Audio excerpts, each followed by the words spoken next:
Quando passou o sábado, Maria Madalena e Maria, a mãe de Tiago e Salomé, compraram perfumes para ungir o corpo de Jesus. E bem cedo, no primeiro dia da semana, ao nascer do sol, elas foram ao túmulo e diziam entre si: quem rolará para nós a pedra da entrada do túmulo? Era uma pedra muito grande, mas quando olharam, viram que a pedra já tinha sido retirada. Entraram então no túmulo e viram um jovem sentado do lado direito, vestido de branco, e ficaram muito assustadas. Mas o jovem lhes disse: não vos assusteis, vós procurais Jesus de Nazaré, que foi crucificado?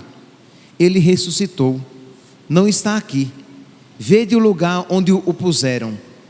Ide, dizei a seus discípulos e a Pedro que ele irá à vossa frente na Galileia. Lá vós o vereis, como ele mesmo tinha dito. Palavra da salvação. Glória a vós, Senhor. Aleluia, aleluia, aleluia, aleluia, aleluia, aleluia, aleluia.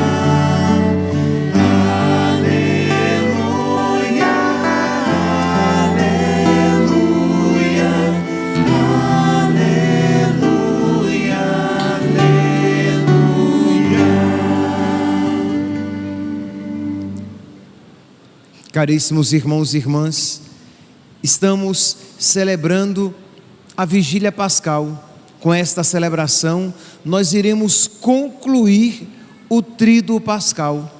Esta é a vigília mãe de todas as vigílias. É a celebração litúrgica mais rica de conteúdo e significado. E nós então participamos dela com toda a devoção e com toda a piedade. Desde o início, quando nós estávamos na primeira parte desta celebração, na chamada celebração da luz, quando nós contemplávamos o círio aceso, que é uma imagem de Cristo ressuscitado, e o sacerdote que com ele entrava e dizia e cantava, quase que gritava: eis a luz de Cristo. E nós respondíamos: demos graças a Deus. Meus irmãos, nós precisamos pedir a Deus que coloque no nosso coração o Espírito Santo, que coloque no nosso coração aquela mesma fé com que os santos viveram estas celebrações. Quando nós na igreja às escuras, olhamos o círio aceso entrando e o sacerdote dizendo: eis a luz de Cristo, o sacerdote ele está dizendo: eis a vitória de Cristo. E consequentemente, eis a nossa vitória e a nossa salvação. E nós devemos responder com toda a gratidão: demos graças a Deus. Graças a Deus, Deus foi vitorioso. Graças a Deus, Deus nos libertou dos nossos pecados. Graças a Deus, nós temos um motivo por que nos alegrar. Por quê? Porque Ele ressuscitou. Eis a luz de Cristo, demos graças a Deus. E é exatamente porque Ele ressuscitou que tem significado aquilo que Jesus vai dizer posteriormente: eu sou a luz do mundo, quem me segue não andará nas trevas, mas terá a luz da vida. Isto é, Ele é a luz que ilumina todas as trevas, Ele é a luz que expulsa todas as trevas, Ele é a luz que dá significado a toda a história. Quem me segue não andará nas trevas, mas terá a luz da vida. E nós então, com a igreja às escuras, com velas acesas, nós começamos a celebrar a Páscoa, mas ao mesmo tempo nós nos preparamos para a Páscoa definitiva. Que se é verdade e é verdade que estamos celebrando a Páscoa, é também verdade que ainda não se realizou aquilo que nós esperamos. Ele ainda não é tudo em todos. Nós ainda esperamos a Páscoa eterna, a Páscoa definitiva, e nós esperamos com lâmpadas acesas. Assim como aquelas virgens da parábola que esperam o seu Senhor, que esperavam o seu Senhor com lâmpadas acesas, assim nós também precisamos esperar, às vezes em meio à escuridão da vida, mas com a luz da fé acesa, com as nossas lâmpadas cheias de óleo, cheias de fé, cheias de caridade, cheias de esperança, que nos capacitam a esperar o Senhor, para que nós não percamos nada do que Ele nos conseguiu com a sua paixão, morte e ressurreição. E então, nós ainda, com as nossas velas acesas, nós cantávamos o precônio pascal, o anúncio da Páscoa, e é um cântico, meus santos, tão bonito, que vale a pena pegar algumas partes dele e refletir. Ele também recebe o nome de Exultate. Por quê? Porque nós iniciamos este cântico chamando a exultação. Exulte o céu e os anjos triunfantes, os anjos bons. Os anjos derrotados, os anjos maus, os demônios, eles se revoltam, mas os anjos bons e aqueles que a Deus pertencem exultam com a vitória de Cristo. Ontem, antes da celebração, alguém me perguntava, porque eu me referi a este filme várias vezes, porque é uma catequese, e vale a pena assistir a este filme, porque ele é uma catequese que nos ajuda a viver a nossa fé, que nos ajuda na nossa espiritualidade. Então, naquele filme, A Paixão, do diretor Mel Gibson, um dos acólitos aqui da paróquia perguntava por que é que naquela cena em que Jesus morria, o diabo gritava e se revoltava. E eu dizia a ele, porque ali o diabo viu que pela sua morte ele foi destruído. Enquanto Jesus morria, ele na verdade vencia, ele era vitorioso. Então o diabo gritou de horror. Nós, porque sabemos que Jesus Cristo é vencedor, nós exultamos de alegria. Então exulte o céu e os anjos triunfantes, mensageiros de Deus, desçam cantando, façam soar trombetas fulgurantes, a vitória de um rei anunciando. A vitória de Cristo. Cristo não ficou esquecido na morte. Cristo é vitorioso. Cristo venceu a morte. E se Cristo venceu a morte na sua humanidade, nós, unidos a Ele, também venceremos. E se houve um terceiro dia para Jesus Cristo, também haverá para nós, se estivermos unidos a Cristo. De modo que, meus irmãos, com as lâmpadas acesas, o nosso coração deve se encher de esperança no céu. Que ninguém vá embora hoje, que ninguém volte para casa depois desta celebração, sem antes pedir a Deus a graça de crescer na fé no céu, de crescer na esperança do céu, de crescer no desejo do céu. Nós precisamos desejar, e desejar muito, porque foi exatamente para nos conceder o céu que Jesus Cristo sofreu a paixão e a morte e ressuscitou. Então nós precisamos desejar muito, porque seria muito triste que este grande presente que Ele quer nos conceder não fosse desejado por todos nós. Mas continua este belíssimo cântico, e mais à frente vai dizer: foi Ele quem pagou do outro a culpa, quando por nós a morte se entregou, para apagar o antigo documento na cruz todo o seu sangue derramou. A culpa do outro é a culpa nossa. Então foi Ele quem pagou do outro, dos outros, a nossa culpa, quando por nós a morte se entregou. E aquele documento, São Paulo faz referência a isso, que Cristo rasgou, destruiu o documento que existia contra nós, porque Ele pagou com o seu sangue.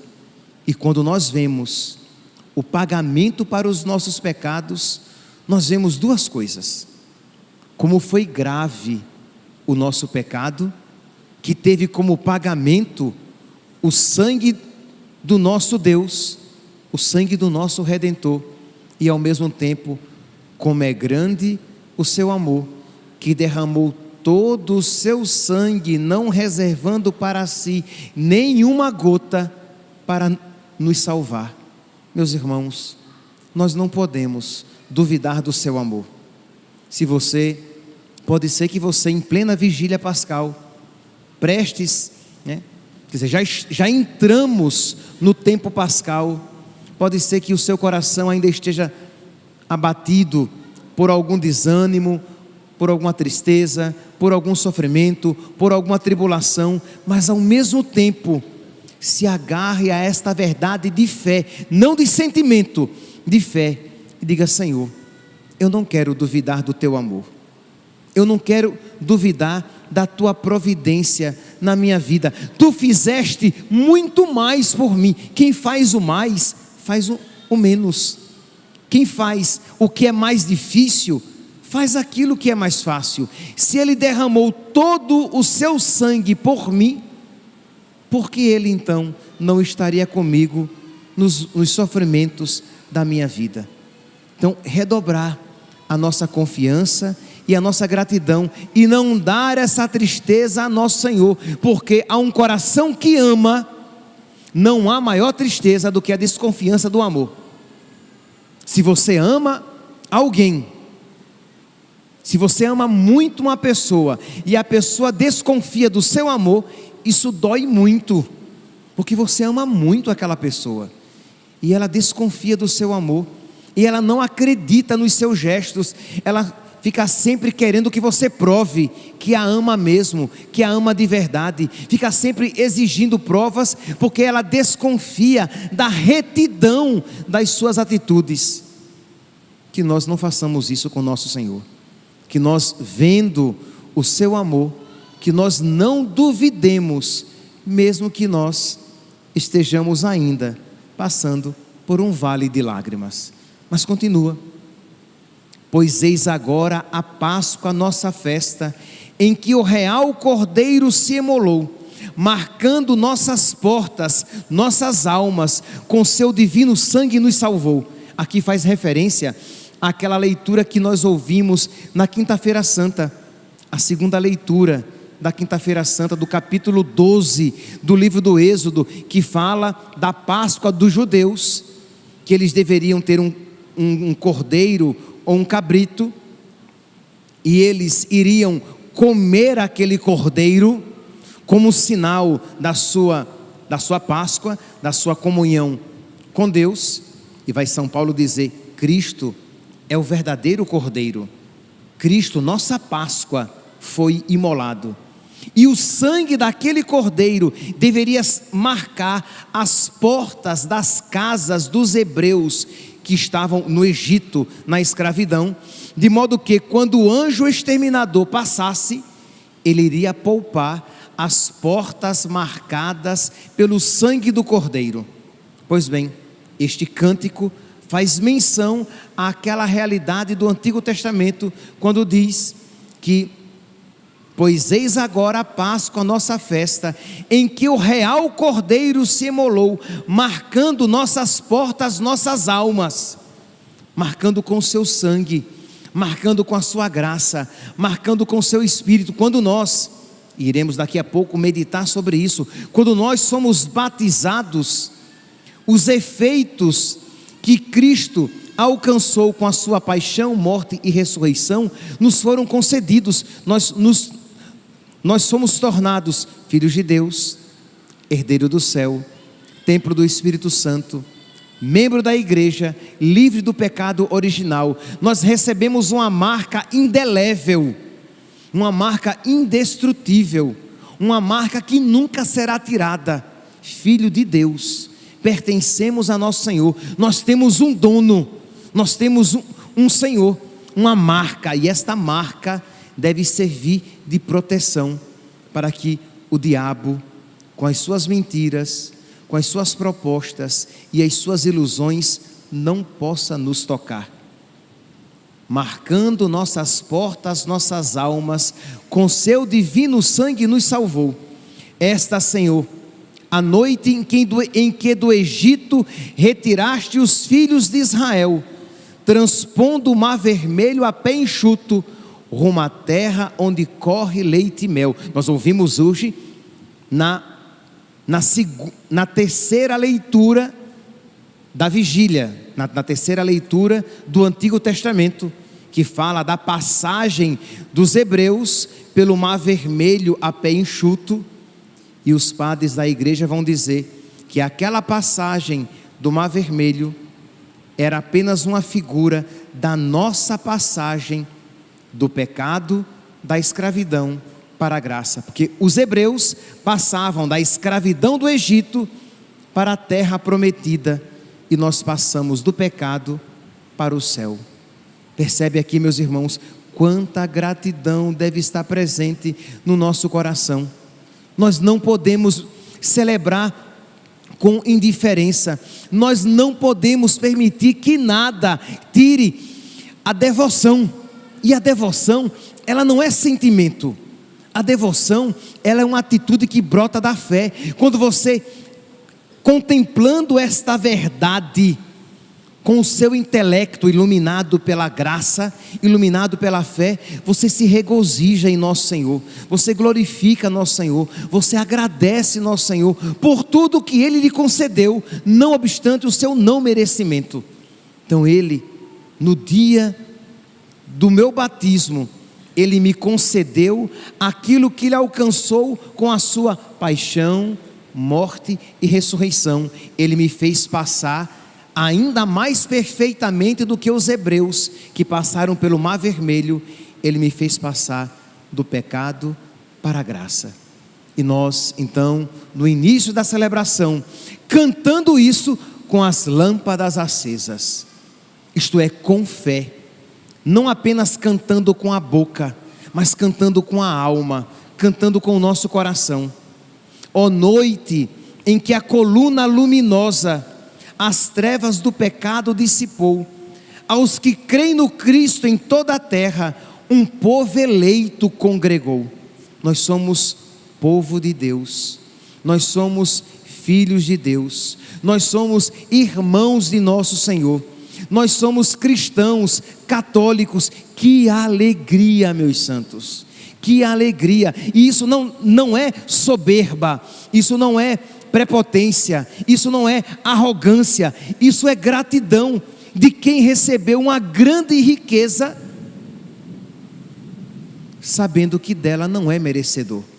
Isto é, Deus me fez católico, eu não sou pagão, eu não pertenço a nenhuma outra religião.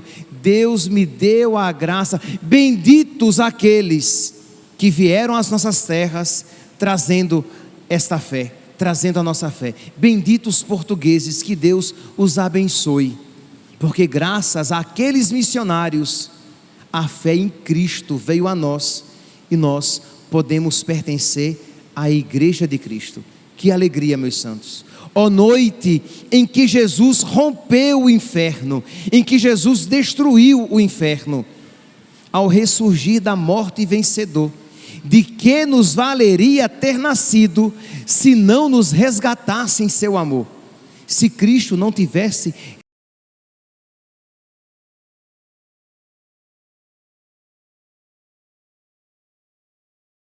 tendo autoridade sobre nós, e o nosso destino seria o inferno. É porque nós não refletimos sobre isso, e achamos que o céu sempre nos foi garantido e nos é garantido. Não, meus santos, Se Cristo não tivesse ressuscitado, se Cristo não tivesse nascido naquela manjedoura, assumido a nossa humanidade, sofrido na cruz, derramado o seu sangue por nós, e por nós não tivesse ressuscitado, nós continuaríamos presas do diabo, destinados ao inferno, aos tormentos infernais, e para sempre. Quer dizer, quanta gratidão poder celebrar esta noite, mesmo que chuvosa, mas a noite mais iluminada de todas as noites, a noite mais importante de todas as noites, mais importante até do que aquela noite em que uma estrela brilhou no céu anunciando o nascimento do Salvador, porque nesta noite, aquele menino que nasceu, nos garantiu, nos alcançou a salvação de que nós precisávamos. Ó noite em que Jesus rompeu o inferno, ao ressurgir da morte vencedor, de que nos valeria ter nascido, se não nos resgatasse em seu amor?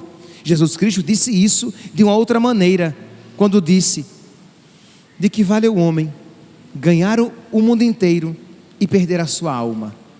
Jesus Cristo disse isso. De que valeria ter toda a felicidade que este mundo pode oferecer, se no final você vai passar o resto da sua vida, por toda a eternidade, nos tormentos infernais? De nada valeria.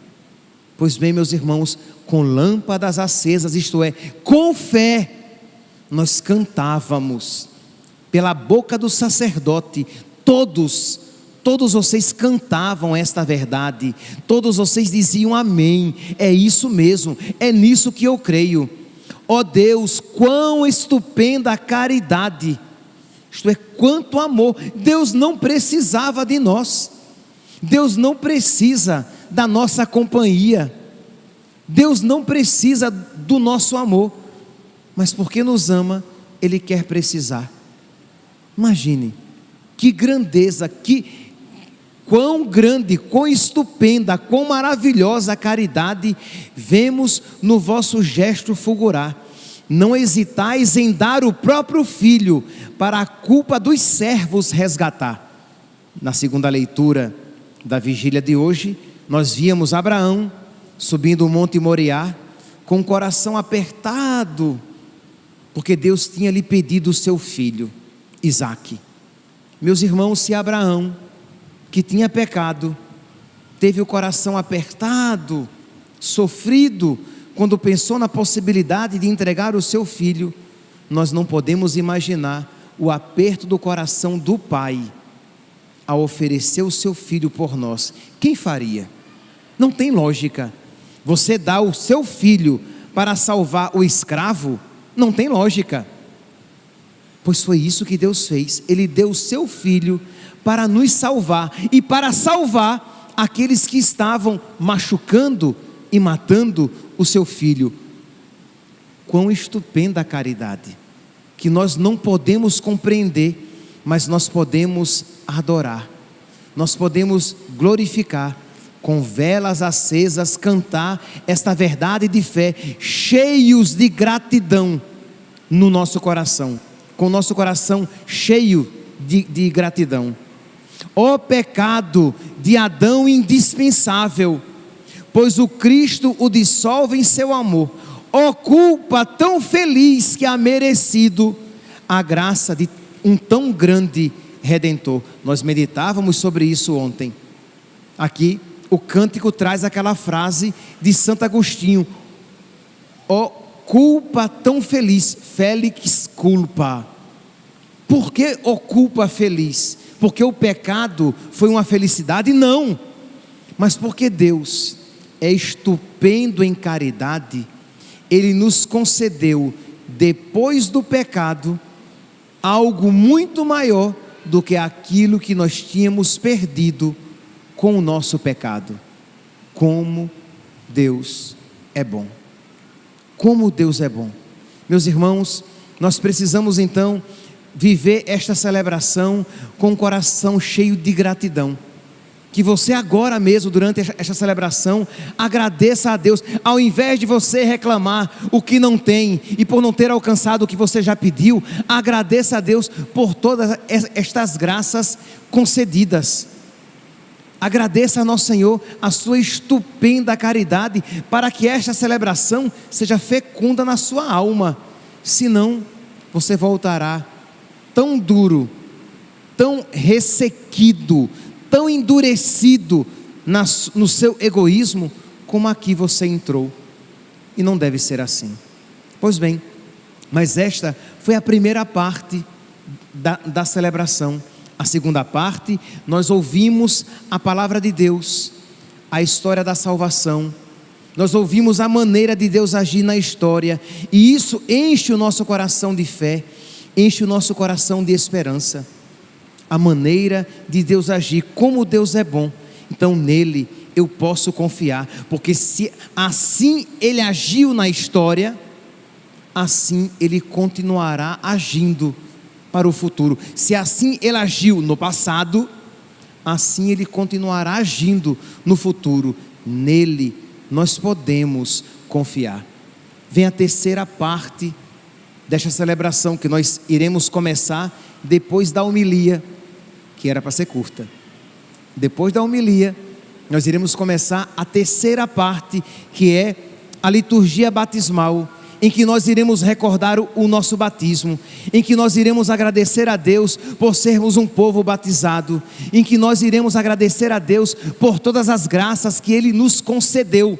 Isto é, no batismo, quando aquela criancinha, quando aquele jovem, quando aquele adulto é batizado, e o sacerdote diz: José, Maria, eu te batizo em nome do Pai, e do Filho, e do Espírito Santo. Na alma daquela criança, daquele jovem, daquele adulto, são infundidos todos os frutos que Jesus Cristo nos alcançou com a sua paixão, morte e ressurreição.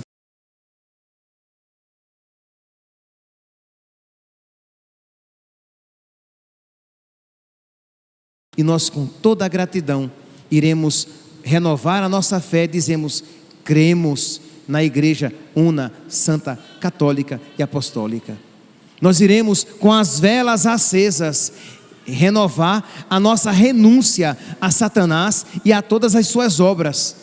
Iremos pedir a Deus que feche o nosso coração para todas as propostas diabólicas, demoníacas, satânicas, que Ele não nos permita ser ludibriados, enganados, seduzidos pelas propostas mentirosas do pecado, mas que no nosso coração arda a chama da fé, representada naquela vela, mais uma vez acesa na nossa mão, de modo que nós sempre possamos ver as artimanhas do diabo e rechaçá-la, expurgá-la, extirpá-la da nossa vida.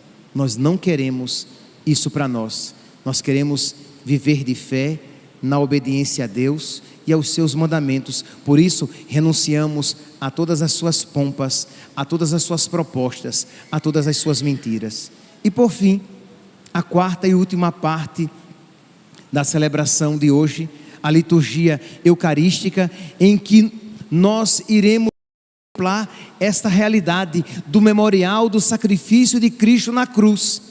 Aqui no altar, misticamente, sacramentalmente, acontecerá novamente a cruz, a crucifixão e a ressurreição. É um sacrifício, e é por isso que nós participamos com toda a reverência, com toda a piedade, com toda a gravidade até, porque aqui novamente acontece o sacrifício da nossa redenção e a presença de Cristo ressuscitado. E aqui, ao participar desta Páscoa, nós fortificamos no nosso coração o desejo da Páscoa definitiva, da Páscoa eterna, da Páscoa final, quando Cristo será tudo em todos. E aí sim, meus irmãos, por causa disso e de tudo isso, vale a pena e tem significado essas palavras de São Paulo na leitura da epístola de hoje, quando ele diz: levemos versículo 4, quando ele diz, Romanos capítulo 6, versículo 4, levemos uma vida nova, isto é, vivamos uma vida nova, uma vida santa. Ou, noutra passagem desta mesma epístola, no capítulo 13, Romanos capítulo 13, versículos 12 a 14, quando ele diz, despojemo-nos das obras da carne, revistamo-nos das obras da luz. Despojemo-nos das obras das trevas, revistamo-nos das armas da luz, revistamo-nos de Cristo. Só assim, meus irmãos, revestindo-nos de Cristo, despojando-nos das trevas, nós poderemos celebrar de verdade, na liturgia e na vida, este grande mistério que Cristo nos concede com a sua paixão, morte e ressurreição. Que nós então, imbuídos, fortalecidos, sustentados por este Espírito, por esta mesma fé, nós continuemos a nossa santa celebração. Louvado seja nosso Senhor Jesus Cristo, para sempre seja louvado.